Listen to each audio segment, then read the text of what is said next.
Y nuestro columnista invitado de hoy es Nicola Stornelli, un experto en temas digitales que publica su columna semanalmente en el diario El Portafolio. La más reciente, es publicada esta semana, se titula ¿Está saturado el mercado de móviles en Colombia?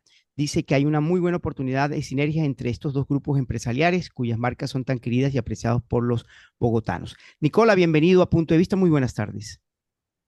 Buenas tardes, Andrés, y buenas tardes a todos los oyentes y quienes nos ven en la internet, en las redes sociales, a este programa de Radio Guatapurí de Andrés Molina. Sí, Nicola, para hacer esta entrevista me tomé el trabajo de estudiar un poco sobre el mercado de teléfonos celulares en Colombia. Y nosotros siempre somos un país atípico en muchos temas. En el caso de los celulares, somos uno de los países donde supuestamente hay una mayor penetración. Se decía antes que con cifras anteriores que cada colombiano tiene al menos dos celulares, al menos uno, y en algunos casos muchas personas tienen hasta uno y dos celulares. Pero ¿qué tan cierto es esto? ¿Qué tanta penetración hay? ¿Qué es lo que nos dice aquí tu columna? ¿Por qué no desarrollamos a fondo esta idea? Al detrás de la CRC, un amigo al que respeto y quiero mucho y es un colega tuyo, nuestro, que escribe en el portal digital Impacto TIC, viene y saca estas cifras. Y yo digo que era un grito a voces, era un secreto a voces, perdón, eh, y desglosa eso y yo lo amplío. A ver, ya Movistar había hecho una depuración de sus líneas y había dicho que no tenía, no lo recuerdo la cifra exacta en este instante, pero no tenía 15 millones de líneas, sino tenía 12. El tema es que al mirar las cifras de la CRC, y al revisar otras cifras de otros documentos que no son tan públicos, Felipe Castro, este analista, y yo hemos hecho una inferencia porque yo después del artículo de él hablé con él y con base en mi conversación con él y el artículo de él fue que escribí mi columna. Entonces, el cálculo que hicimos es que el mercado esté inflado y que la real cifra podría ser por debajo del 40% incluso, pero razonablemente puede ser un 30, un 40% menos de lo que nos están dando las estadísticas oficiales. ¿Por qué? Porque las estadísticas oficiales dicen lo que tú estás diciendo, Andrés, que los colombianos, si somos 50 millones en este instante y hay 102 millones de celulares, tenemos en promedio cada uno dos celulares. Sí, pero resulta que ahí están cayendo muchísimas líneas inactivas y en desuso que los operadores no han dado de baja. No han dado de baja porque a ellos les conviene, porque eso engruesa sus números. Entonces, para ellos es mejor que digan que tal operador no tiene 10 millones de líneas, sino 12, así esas dos estén inactivas. Entendido el tema.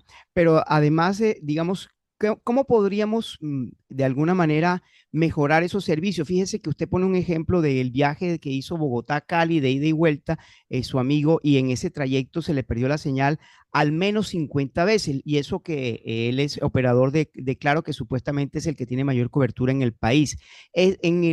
Antes veíamos hace 10 años un afán de las empresas de telefonía celular, tanto Claro, como Movistar, como Tigo, de instalar antenas tanto en la zona rural como en la zona, digamos, urbana, pero en los últimos años ese ímpetu se ha frenado.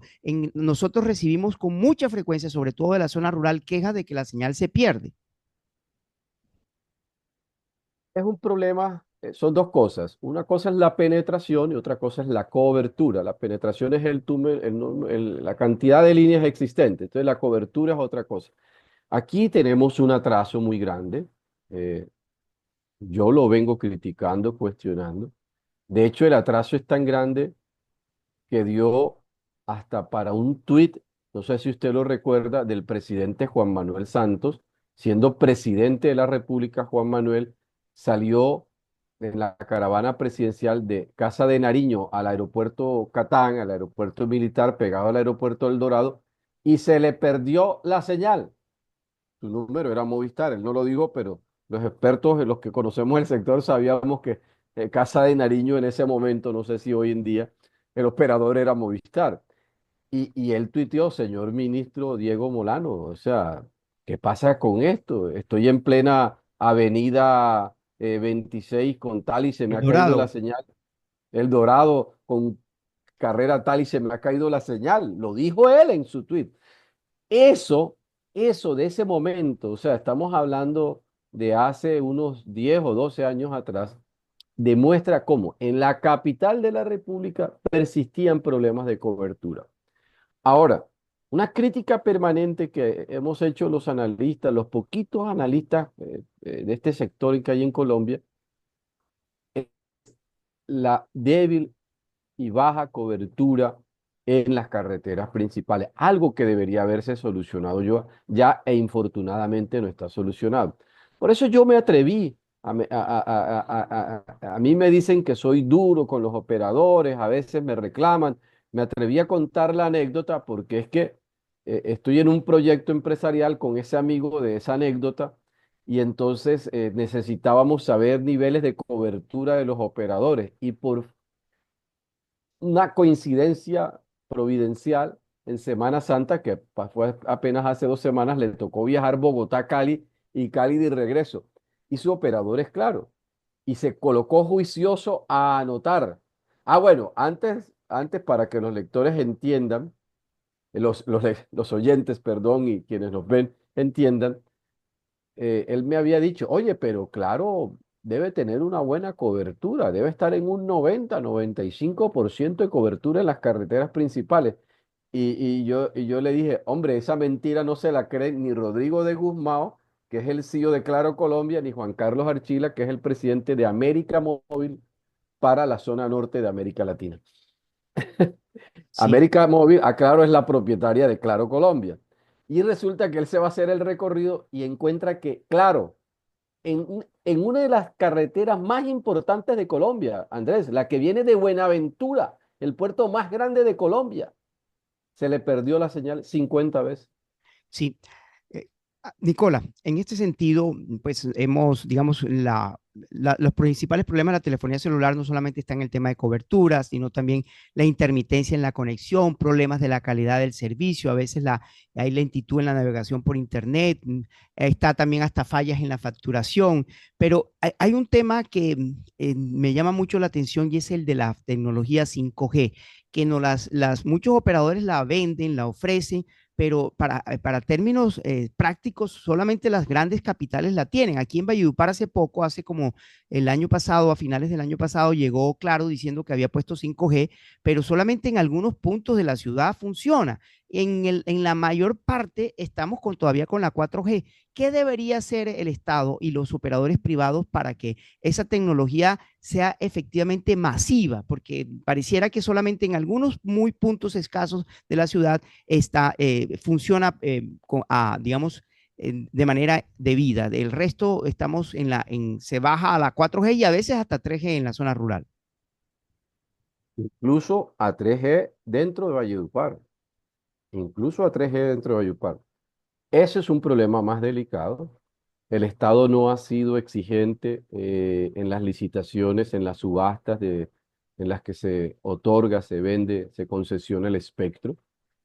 En la última subasta en la que se otorgó el 5G, claro, el operador más poderoso de Colombia, lo acusan de ser un operador dominante. Yo no lo comparto tanto que sea un operador dominante porque es que hay muchos operadores y él, si bien es cierto, tiene una tajada muy importante del mercado, no es el único operador y no es que haya otro nomás que sea muy débil frente a él. Bueno, el tema es que en 5G, como en, como en 4G durante mucho tiempo, eh, hay varias tecnologías. O sea, 5G no es una sola. Entonces, los operadores grandes subastaron por una tecnología 5G que es como la de entrada. que es la más barata, la más fácil de poner.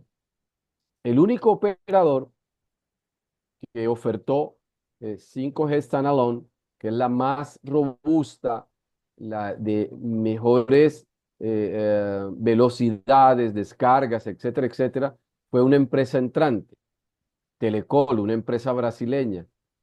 Y ha habido todo un rollo con la llegada de ellos, pero yo en una columna pasada decía que ha habido presiones indebidas para que ellos no lleguen.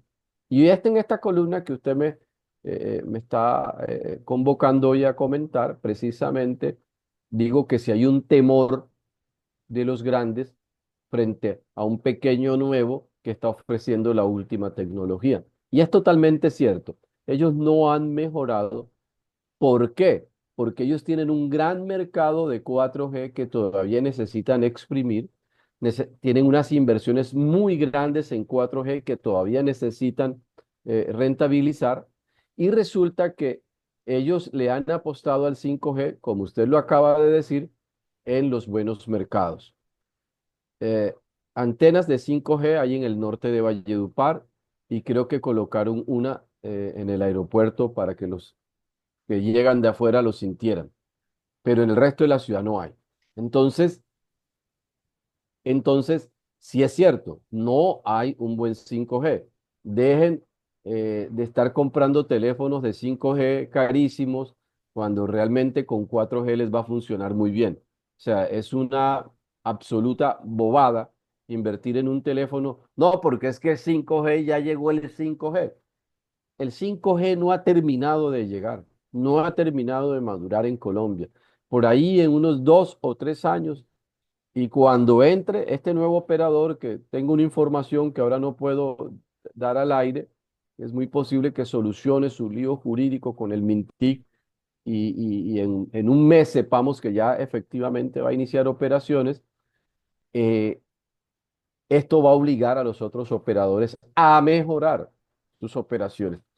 En esto también el Estado ha fallado en algo que debería haber ocurrido hace rato, y es en el apagón analógico, el apagón del 2G y del 3G. Si el Estado hubiera propiciado que se apagara ya el 2G y el 3G, hubiera obligado a los grandes operadores a que expandieran su 4G a la zona rural, y hubiera mejorado mucho la señal de datos en zona rural, y eso también habría incrementado la calidad en las áreas urbanas. Sí, finalmente, Nicola, acabamos de pasar el Festival Vallenato y le voy a contar la experiencia nuestra en el tema del Internet que proveen muchas veces estas empresas de telefonía celular. Llegó, el festival empezó, digamos, formalmente el 30 de abril con el desfile de piloneras mayores, pero la gente en Valledupar ya había llegado desde el fin de semana. Y estaba ya colapsado, las llamadas se caían, el WhatsApp no servía porque era tanta la congestión, por ejemplo, durante el desfile de piloneras, como en el parque, en la Plaza Alfonso López, en el Parque de la Leyenda, que era difícil usar el teléfono celular para internet o para hacer llamadas convencionales. Uno usualmente ha dejado de hacer las llamadas convencionales y está utilizando más las llamadas por WhatsApp, porque a veces cuando hay una buena señal de internet es mucho mejor incluso que la convencional, y además es más barata. Pero digamos, ¿cómo poder de alguna manera decirle a los operadores que se preparen para las épocas de pico, de las épocas de donde tienen mayor, digamos, demanda del servicio? Nosotros transmitimos nuestra señal a través de aparatos Conrex que están conectados a Internet. Y en la Plaza Alfonso López no tuvimos tanto problema, salvo algunos pequeños saltos del Internet, pero en la feria ganadera, que es una zona retirada cerca al aeropuerto, allá sí que tuvimos problemas, el internet nos saltaba cada rato, y lo mejor es que muchas veces solicitaba puntos de internet dedicado, pero no me lo venden sino por un año. Entonces tengo esa limitación, porque antes de que tuvieran esa limitación, se podía comprar el servicio de internet limitado, pero mire, yo lo necesito nada más por un mes para el festival, pues pago el mes, pero no, me dicen que solamente como les es costoso a ellos instalarlo, solamente me lo venden por un año, pero por un año no lo necesito. Entonces, fíjese esas inconvenientes que tienen las empresas de telefonía celular en unos problemas que están llamados a ser mejorados, porque al compararnos con otros países, usted viaja no necesariamente a Estados Unidos, usted va a Argentina, usted va a Ecuador, a Perú y no tiene los problemas que tenemos aquí en cuanto a calidad de la telefonía celular. Yo le voy a contar algo ahora que usted menciona eso de las experiencias internacionales. Voy a comenzar por el final para luego ir hacia atrás. Antes de la debacle chavista, dudé si lo decía o no lo decía de esa manera porque por aquí hay muchos que aún añoran los años del chavismo en nuestra querida hermana República de Venezuela. Antes de la debacle chavista, yo tengo familia en Venezuela y tenía unos hermanos que vivían en Venezuela y se fueron, hoy viven en España. Y mi hermano Miguel me decía que él viajaba de San Cristóbal a Caracas, que es una distancia casi de Bogotá a Valledupar más o menos, y no perdía la señal en ninguna parte. Imagínese hace 15, 20 años atrás, la señal de móviles en Venezuela era buenísima. No sé qué haya pasado, seguramente todo eso con todos estos problemas que ha tenido Venezuela ha caído, pero quiero indicarle cómo era de bueno el servicio en Venezuela hace 20 años atrás. Nosotros no teníamos ni la mitad de eso hace 20 años y todavía hoy padecemos. Mire, vea, ese es un problema grave, el tema de la cobertura de ellos, el tema de que no quieran vender canales dedicados por días, por semanas. Yo creo que sí se puede conseguir, hablando con tiempo, eh, a través suyo le hago extensiva la invitación a su hermano Rodolfo, que me conoce, usted lo sabe, y que cuando sean estas cosas, pues me avisen con tiempo para buscar una solución. Pero voy a aprovechar para decirlo al aire, no es una cuña, es un consejo técnico. No voy a mencionar una empresa en especial, pero hay empresas dedicadas a proveer este tipo de soluciones temporales. Y ellos hacen una cartografía de la infraestructura que está en la zona, en el municipio donde se requiere el servicio, y ellos, si deben buscar un respaldo adicional, ellos lo buscan y te hacen una oferta a ti por 24 horas, por 48 horas. Es las empresas que ubican, por ejemplo, em, hoy en día para los grandes conciertos en las grandes ciudades, porque es que es normal que haya una saturación. Si Valledupar es una ciudad que en el casco urbano tiene eh, 200.000 personas y resulta que en 4 días llegan 150.000 más por el festival, porque es más o menos lo que pasa, lógico que tiene que haber una saturación en el servicio y pueden colapsar. No debería pasar ni en el Parque de la Leyenda, ni en la plaza, ni en la feria, pero es una responsabilidad de la fundación y debe buscarse una alternativa diferente a los operadores. Me van a matar porque esté diciendo esto al aire, pero hay integradores de tecnología que ofrecen soluciones muy robustas y confiables y ellos simplemente si tienen que coger de aquí un poquito de este operador y de allá de otro operador, lo hacen, pero le solucionan el problema al cliente. Entonces, mi muy respetuoso consejo para la fundación para el año entrante, porque se puede conseguir, es eso, un integrador de tecnología que les provea una solución de 4 o 5 días para 3 puntos de la ciudad que son los emblemáticos del festival. Nicolás, muchísimas gracias por aceptar este diálogo con punto de vista y por supuesto estaremos atentos a sus próximas publicaciones. Un abrazo.